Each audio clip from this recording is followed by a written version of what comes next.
transistораpp.com प्रस्तुत करता है। आज की कहानी टान, लेखक हरिनारायण चट्टोपाध्याय। भूत हैं या नहीं, यह बहस बहुत पुरानी है। भगवान के अस्तित्व को लेकर इस तरह की बहस आदिम युग से चली आ रही है। आज तक इसका कोई निष्कर्ष नहीं निकला है, और निकलेगा या नहीं कहना मुश्किल है। विज्ञान के इस युग में तुम शायद इन बातों पर विश्वास नहीं करोगे, और यह स्वाभाविक भी है। माइक्रोस्कोप और टेलीस्कोप से जो नहीं दिखता, उसका अस्तित्व ही नहीं है, ये हम मानते हैं। यही तुम्हारा मत है, और क्यों ना हो। भूतों, प्रेत और आकाशीय शक्तियों की बात मैं भी तुम्हारी तरह नहीं मानता था। लोगों के कहने पर मैंने उनकी बात पर विश्वास किया, और मैंने पूरे पुराने खंडहर पड़े घर में रात बिताई। घोर अमावस्या में श्मशान में भी घूमता रहा, पर कुछ चमगादड़ और सियार के अलावा कुछ नहीं दिखा। मेरा विश्वास पक्का हो गया कि भूत नहीं है। तभी एक घटना घटी जो आज तुम्हें बता रहा हूं।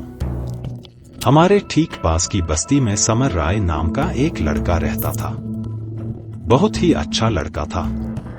बोर्ड की परीक्षा देने से पहले कभी कभी मेरे पास पढ़ने आता था। मुझे उस समय उसे जानने का मौका मिला था। हालांकि अभी हाल के दिनों में उससे मुलाकात नहीं हुई।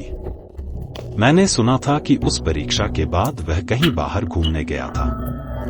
एक शाम वो घर में बैठकर किताब पढ़ रहा था। बाहर भारी तूफान आने के संकेत थे। खिड़की और दरवाजे के पर्दे तेज हवा में उड़ रहे थे। बारिश की कुछ बूंदें जमीन पर पड़ रही थी और मिट्टी की सौनी सौनी सुगंध आ रही थी। किताब इतनी अच्छी लग रही थी कि खिड़कियां बंद करने का मन नहीं कर रहा था। तभी अचानक दरवाजा जोर से खुल गया। सोचा तूफान है, नजर घुमाई, लेकिन हैरान रह गया। सामने समर खड़ा था, बिखरे बाल और पीला चेहरा। अरे समर, कब लौटे? किताब बंद करके मैंने पूछा। समर कुर्सी पर मेरे पास बैठ गया। बोला, बस अभी अभी कपड़े बदलकर आपके पास आ गया। आप कैसे हैं? हाँ, सब ठीक है। लेकिन क्या बात है? कोई जरूरी बात है क्या? उसके हाव भाव देखकर मुझे लगा कि शायद कोई जरूरी बात कहनी है। समर, आपके पास समय है? मतलब आपसे कुछ बात करनी थी। मैंने सीधे जवाब न देकर कहा, अरे जो कहना है साफ साफ कहो। मृत्यु के बाद इंसान खत्म नहीं होता। मास्टर साहब, चाहे आप इसे भूत कहें या आत्मा, वे होते हैं। कभी कभी लोग उन्हें देख भी लेते हैं। क्या यह सच है? समझ गया था कि किसी कारण से समर उत्तेजित हो गया है। मैंने कहा, कई लोग रस्सी को सांप समझ लेते हैं। अंधेरे में पेड़ पौधों को देखकर भूत प्रेत की कल्पना करते हैं, या बदमाशों की चाल में फंसकर सोचते हैं कि उन्होंने कुछ अलौकिक देखा है। समर ने गमछे से अपना चेहरा पोंछा, फिर थोड़ा सांस लेकर फिर से बोलना शुरू किया। लखनऊ में मेरी एक बुआ है, शायद आप जानते होंगे। हाँ, तुमसे सुना है।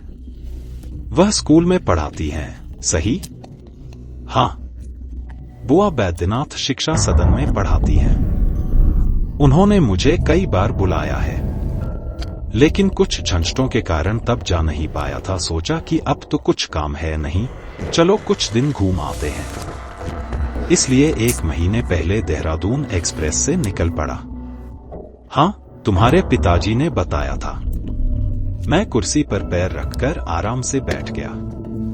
मास्टर जी, आप सुनकर हंसेंगे, यह मेरे जीवन की पहली रेल यात्रा थी, इसलिए उत्सुकता की कोई सीमा नहीं थी।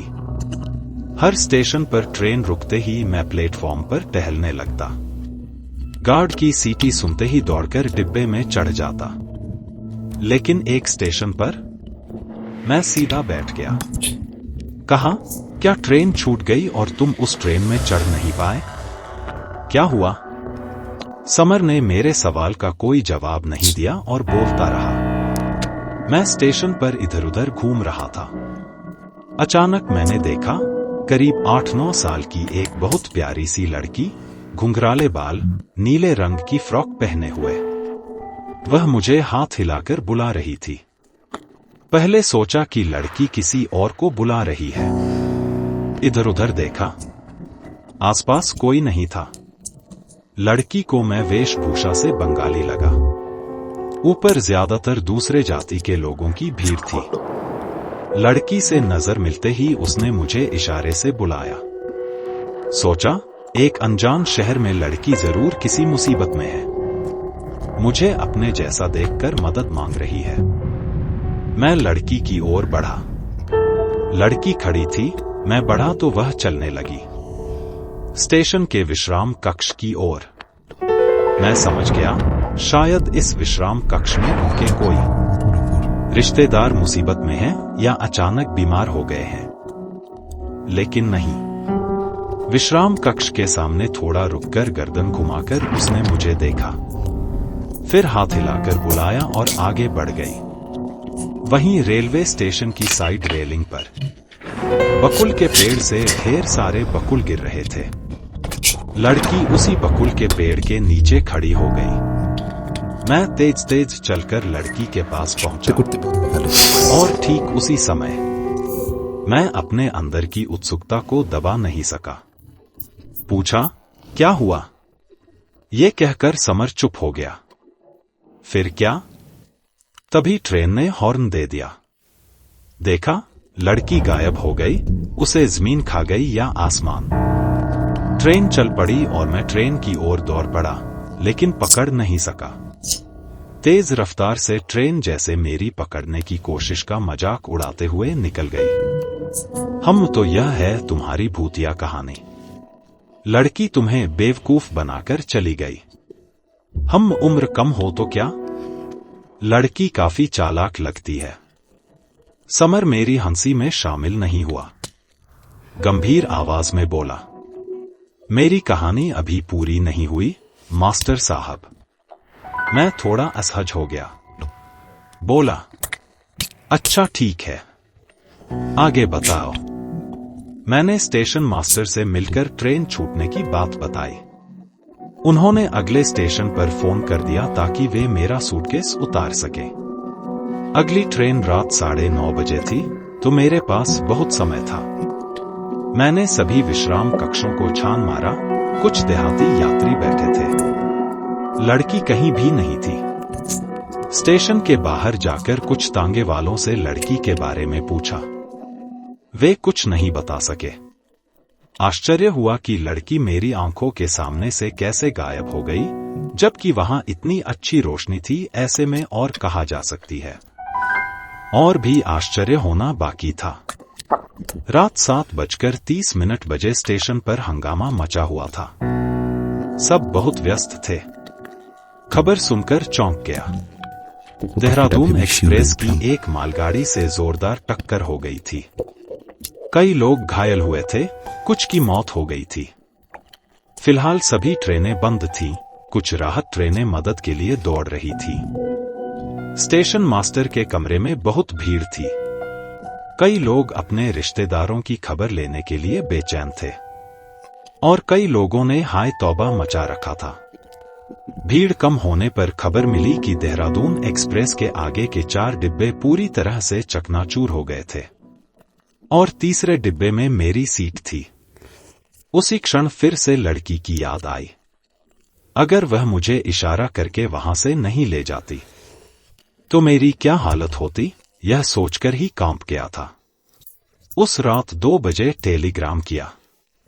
1 बजे कोलकाता के घर और 1 बजे लखनऊ में पिसी के पास लिखा कि किस्मत से दुर्घटना से बच गया। रास्ते में स्टेशन पर उतर गया था। लाइन ठीक होने में कुछ दिन लग गए।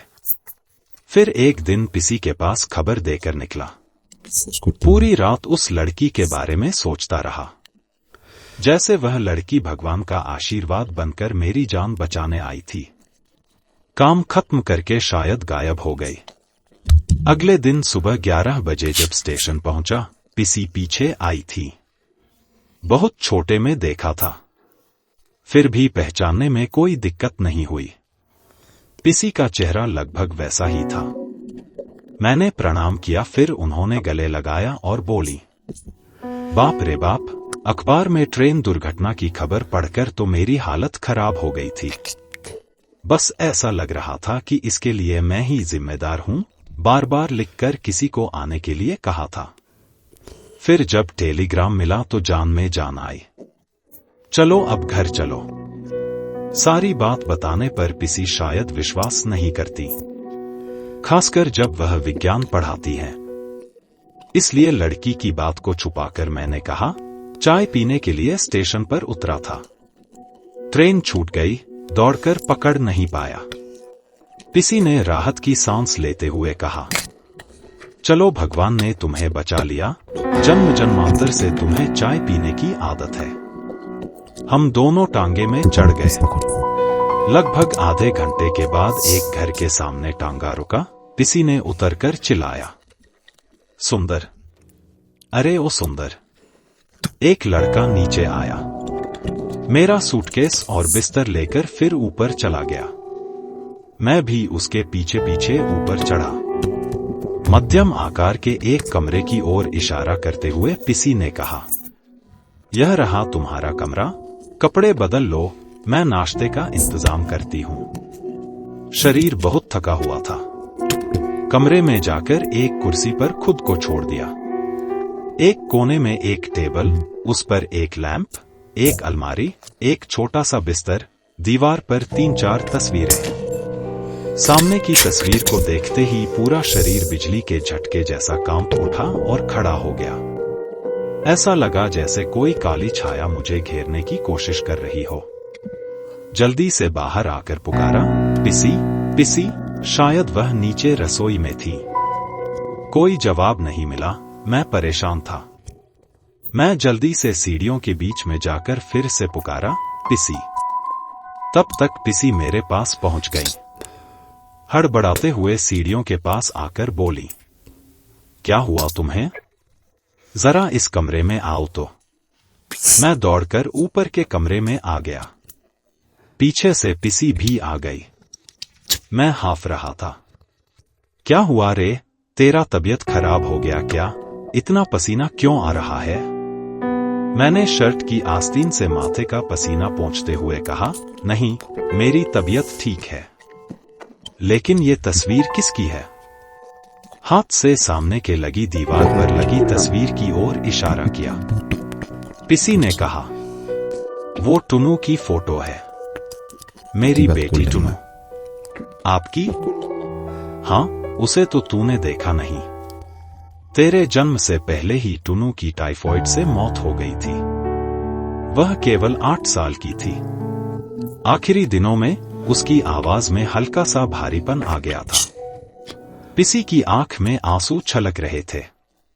मैंने अपने मन की बात छिपाकर चुप रहना बेहतर समझा। लेकिन क्या रे, कुछ कहेगा या नहीं? बोलना, पिसी ने अपनी भावनाओं को छुपाते हुए कहा। तुम विश्वास करोगी पिसी, विश्वास करने लायक बात नहीं है। बताएगा तभी तो समझूंगी कि तेरी बात विश्वास करने लायक है या नहीं। नदी के पास किसी से मेरी मुलाकात हुई थी। मेरी बात खत्म होने से पहले ही पिसी पास आकर बैठ गई। सोचने लगी, जरूर लड़के का दिमाग खराब हो गया है। थोड़ा थोड़ा करके सब बताया। जब सब बातें बता दी, पिसी की आंखों से आंसू टपक रहे थे। वह विज्ञान पढ़ाती हैं, लेकिन उन्होंने एक भी बात का विरोध नहीं किया, कुछ भी अविश्वास नहीं किया। बस कहा, तूने अपनी जान बचा ली, मेरे लिए इतना ही काफी है, तू सही सलामत है। अब समर मेरी तरफ मुड़कर बैठा। दर्जी, यह कैसे संभव है? मरने के बाद भी क्या आत्मा का स्नेह, दया, ममता का खिंचाव रहता है? अपने रिश्तेदारों को बचाने के लिए क्या वे इंसान का रूप लेकर फिर से लौट सकते हैं इस धरती पर? बाहर बहुत तेज तूफान के साथ तेज बारिश शुरू हो गई थी। आम के पेड़ की एक डाल खिड़की के पल्ले से लगातार टकरा रही थी। बारिश की बौछार से कमरे का काफी हिस्सा भीग गया था। मैं उस तरफ देखकर चुपचाप बैठा रहा। क्या जवाब देता समर के इस सवाल का? हमेशा के लिए खोए हुए लोग अपने लोगों को खतरे से बचाने के लिए ममता और स्नेह के खिंचाव में क्या फिर से धरती पर लौट सकते हैं? क्या यह भी संभव है?